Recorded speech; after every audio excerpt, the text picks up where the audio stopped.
All right, Emily, what are you looking at? All right. Well, the Shein influencer tour truly has to be seen to be believed. After some tough headlines and even congressional skepticism, the fast fashion giant brought American TikTok influencers to China this month for a transparently cynical whitewashing campaign, except the influencers fell for it, you may be shocked to learn, and they fell hard. The results were so propagandistic, they would make Pravda editors blush. And these people didn't even realize what they were promoting. Check it out. Day 3.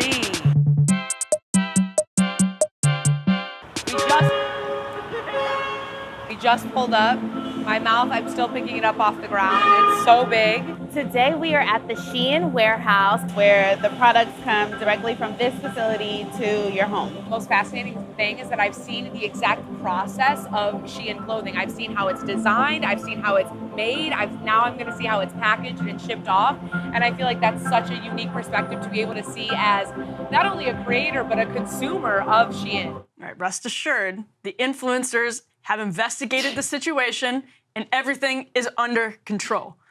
In all seriousness, obviously, if a massive corporation pays you to tour their factory in an authoritarian country, it's pretty silly to take them up on the offer and then credulously vouch for them to your followers as though you actually experienced anything resembling reality and not propaganda.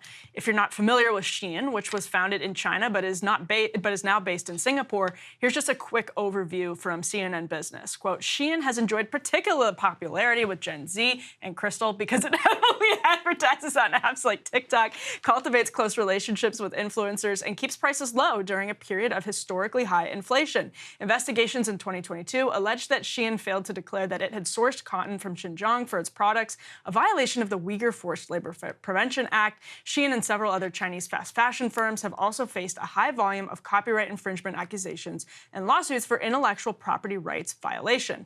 Critics now also take issue with the company's environmental impact. There's some research on that as well. The details of allegation regarding Shein's labor record just don't look great.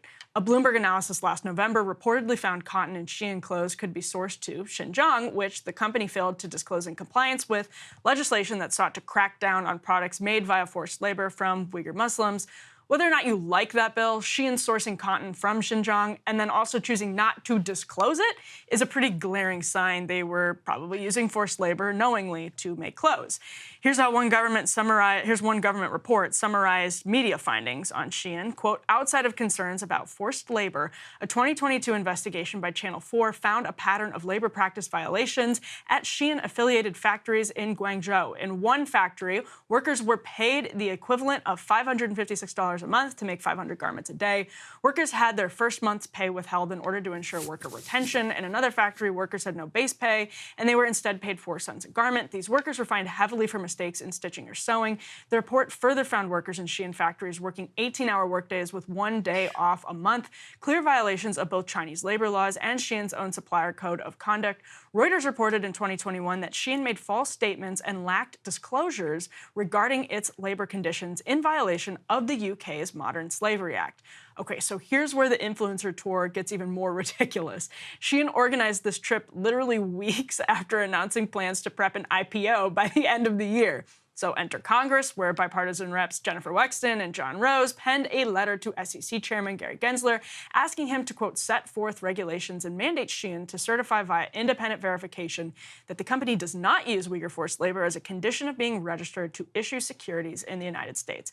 Now, none of this is to cheerlead for overzealous hawks who may be cherry picking because they're China hawks, or to pick on the easiest targets in all of pop culture at the moment, but to call attention to one particular aspect of the grift.